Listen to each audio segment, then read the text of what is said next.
Why Cleopatra captivated Rome, love or strategy? Tonight, we slip behind the glare of marble columns and papyrus scrolls to ask a question that keeps echoing through history. Did Cleopatra enchant Rome with love? Or did she weave a smarter strategy that made a republic rethink its world? The truth, like a silk ribbon, tightens around both threads. And in the end the story feels less like a simple choice and more like a delicate dance between hearts and power. Picture Cairo's sun slipping into twilight as Cleopatra slips into Rome's glare. She arrives not with a storm, but with a treasury of perfumes, a mind sharp as a knife, and eyes that seem to see further than the horizon. Some see her as a seductress in a gilded ship. Others as a sovereign who understands the rhythms of ancient power. The moment she lands on Roman soil, the city tilts toward her. Not because Rome suddenly forgot its rules, but because Cleopatra's presence reads as a map to uncharted routes within the Roman imagination. The first hours hum with whispers and warning bells. In Rome, every face is a page, every corridor a rumor waiting to be written. Cleopatra doesn't walk as a conqueror stamping her seal. She walks as a partner who might redraw the treaty between two worlds, her language a blend of poetry and precision. And what follows feels less like seduction and more like negotiation conducted in candlelight. And yet the air thickens with a kind of electric warmth. The warmth that lovers know when the world outside seems distant and almost unimportant. Caesar, a master of disruption and display, is drawn to her as a city is drawn to a comet, by sight, by danger, by the irresistible sense that the night could become a new dawn.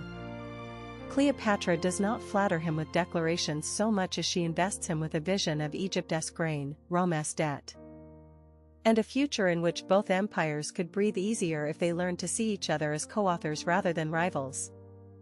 She threads tenderness into purpose, a gesture that says, "I am not here to erase you, I am here to write with you." Their conversations flicker between policy and poetry, between the calculus of alliances and the tenderness of a whispered compliment. Cleopatra's strategy is not hidden, it wears a feminine smile as its calling card. She uses the theater of the moment, the gilded barge, the jeweled robes, the audacious iconography of the Nile, as if to remind Rome that power can be a story told as much as a force exerted. In a world ruled by men who measure strength in legions, she measures strength in symbols, a map spread across a table, a coin stamped with an eye that never sleeps, a throne that feels earned, not inherited, beneath the tactician's breath. There is a current of warmth, and it is this warmth that makes the romance feel real.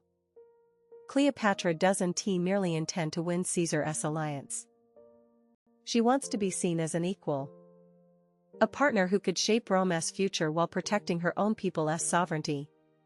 The two voices, Caesar's pragmatic bravado and Cleopatra's lyrical resolve, begin to align in the space between a fable and a treaty.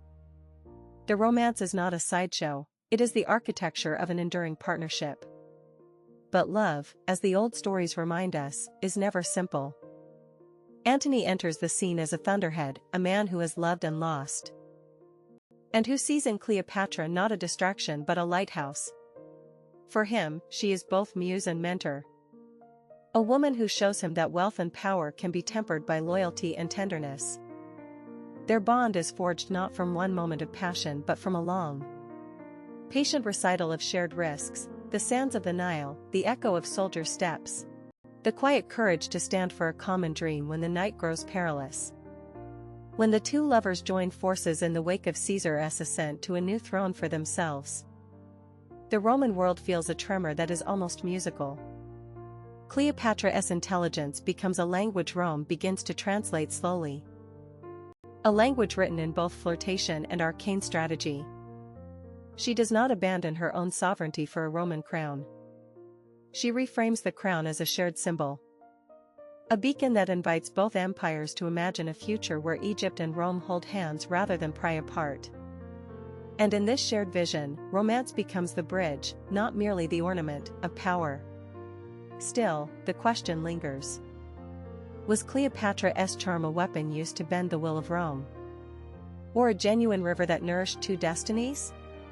The answer, to the watcher who dreams of love's resilience, belongs to the person who asks it with a hopeful heart rather than a closed fist.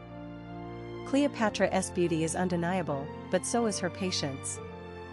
Her stubborn belief that stories can be rewritten when two people meet with the courage to see each other clearly. She does not pretend Rome is perfect, nor does she pretend Egypt is flawless. What she offers is a partnership that respects both flaws and futures. A romance that refuses to reduce either side to a single label. In the end, Rome experiences a transformation not because Cleopatra imposes a single legend on this, but because she invites Rome to recognize a living truth. Love and strategy are not enemies. They are two faces of the same coin. The romance deepens the strategy, and the strategy grounds the romance. What began as a spectacle becomes a shared practice, a way to govern, to negotiate, to dream, to endure. For modern lovers who crave warmth amid the ordinary, Cleopatra offers a gentle reminder. The best endings aren't handed to us on a silver platter. They are tended, watered with patience, and protected by the steady, sometimes stubborn discipline of choosing each other again and again. When two people dare to navigate fear with trust. When two worlds learn to speak in the same cadence. A happy ending doesn't arrive as a sudden miracle, in the garden of daily choices. If you listen closely, the whisper of ancient Nile air still brushes the pages of history, teaching us that love thrives where courage meets clear purpose. Cleopatra's Rome is not a fairy tale, but a practical romance. A story about how two leaders discovered a shared horizon and then chose to travel toward it together. It is a romance that needs no shouting to feel true. Because its truth is in the quiet moments, the late-night councils, the glances across a chamber, the agreement reached after a long, sincere debate about what it means to protect a people while honoring a partner's sovereignty. And so the question remains. A soft echo in the listener's chest. Was Cleopatra captivating Rome with love or strategy? Or was she showing that those two forces are simply two ways of loving well? The answer, perhaps, is that she did both at once. In overlapping rhythms that surprised a world, and then, in the generous fullness of history, surprised even herself. Because when love is paired with vision, it no longer distracts the plan, it refines it. When strategy listens to the heart, it stops feeling like a cold calculation and starts feeling like a shared dream. If you've ever stood at the edge of a choice, wondering whether to lead with tenderness or with resolve, you'll recognize Cleopatra's path. She shows us that a powerful ally can also be a patient confidant. That a queen can be a partner who teaches you to dream again, not by erasing your past, but by giving you a future you both can inhabit. She becomes a mirror, reflecting the best version of what romance can be, generous, smart, persistent, and brave. As we close this chapter, the curtain has lifted just enough to glimpse the truth. Cleopatra captivated Rome not by offering a single answer, but by offering a whole language of possibility.